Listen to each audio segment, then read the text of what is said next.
ವಿದ್ಯಾರ್ಥಿಗಳೇ, ಮುಂದುವರೆದು ಘಟಕ 5 ಮತ್ತು 6ನೇ ಘಟಕದಲ್ಲಿ ಬರುವಂತಹ 5 ಅಂಕದ ಪ್ರಶ್ನೆಗಳನ್ನು ನೋಡೋಣ. ಘಟಕ 5 ಶಿಕ್ಷಣದಲ್ಲಿ ಪ್ರಚಲಿತ ಒಲವುಗಳು ಅಂತೇಳಿ.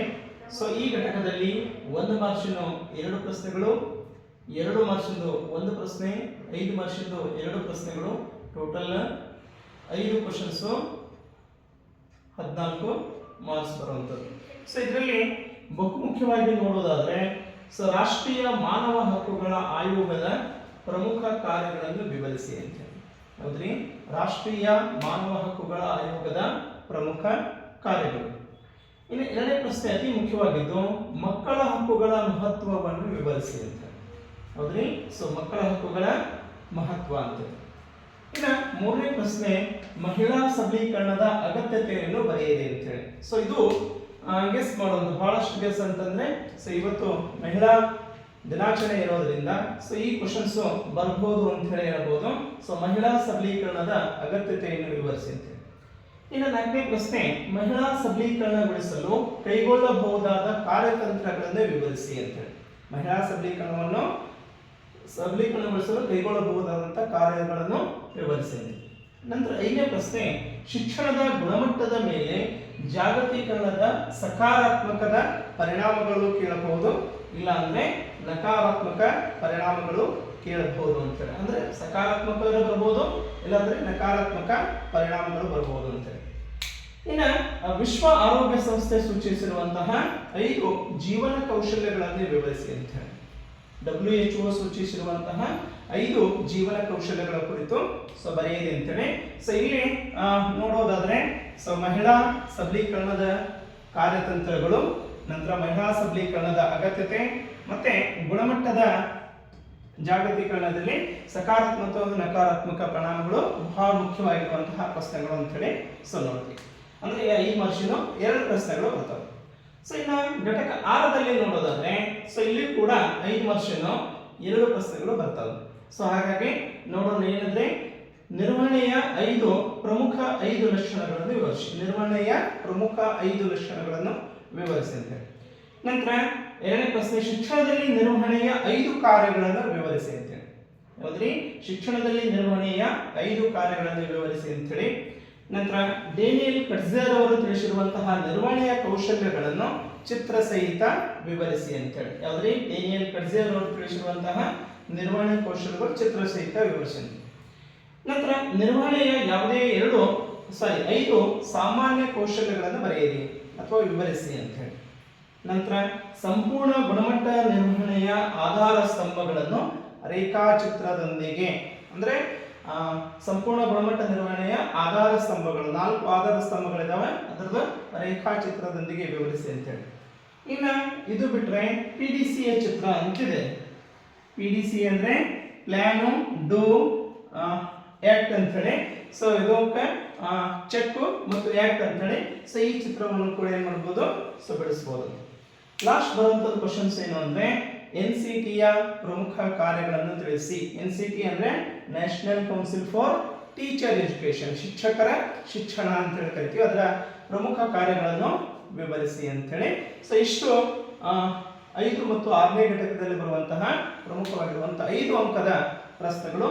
ಇದರಲ್ಲಿ 2 ಪ್ರಶ್ನೆಗಳು, ಇದರಲ್ಲಿ 2 ಪ್ರಶ್ನೆಗಳು ಇದರಲ್ಲಿನೇ ಬಂದೇ ಬರ್ತಾವ ಅಂತ ಹೇಳಿ. ಇನ್ನು ನೆಕ್ಸ್ಟ್ 7 ಮತ್ತು 8, 9ನೇ ಘಟಕದಲ್ಲಿ ಬರುವಂತಹ 5 ಅಂಕದ ಪ್ರಶ್ನೆಗಳನ್ನು ನೋಡೋಣ.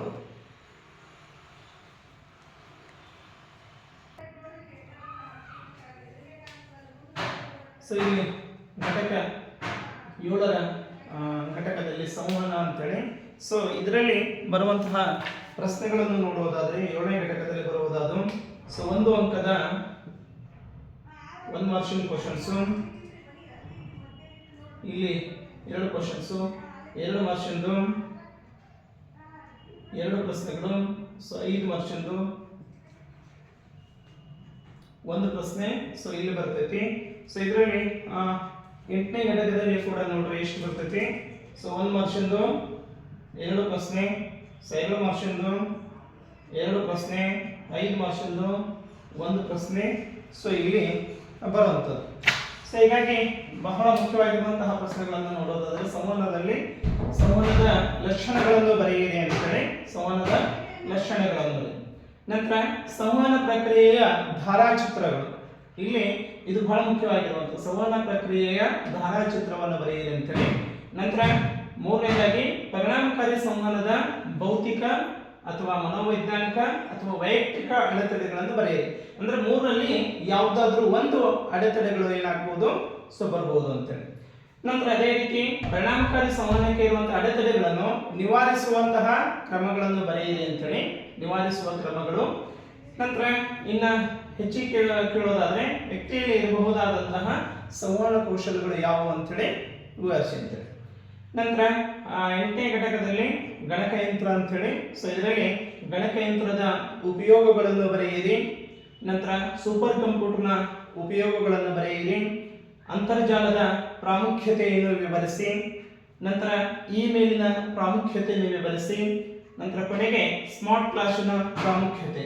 ಸೊ ಇದರಲ್ಲಿ ಬಹಳಷ್ಟು ಮುಖ್ಯವಾಗಿ ರಿಪೀಟ್ ಆಗಿರುವಂತೆ ಸೂಪರ್ ಕಂಪ್ಯೂಟರ್ನ ಉಪಯೋಗಗಳು, ಅಂತರ್ಜಾಲದ ಪ್ರಾಮುಖ್ಯತೆ, ಇಮೇಲಿನ ಪ್ರಾಮುಖ್ಯತೆ ಮತ್ತು ಸ್ಮಾರ್ಟ್ ಕ್ಲಾಸಿನ ಪ್ರಾಮುಖ್ಯತೆಯನ್ನು ವಿವರಿಸಿ ಅಂತ ಏನದ.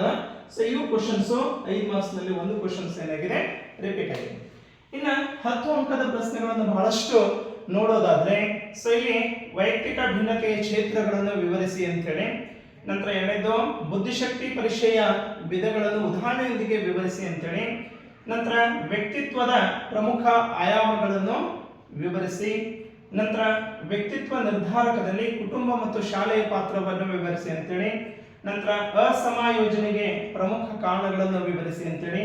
ಸೊ ನಂತರ ಸಮಾಯೋಜಿತ ವ್ಯಕ್ತಿತ್ವದ ಗುಣಲಕ್ಷಣಗಳನ್ನು ಬರೆಯಿರಿ ಅಂತೇಳಿ.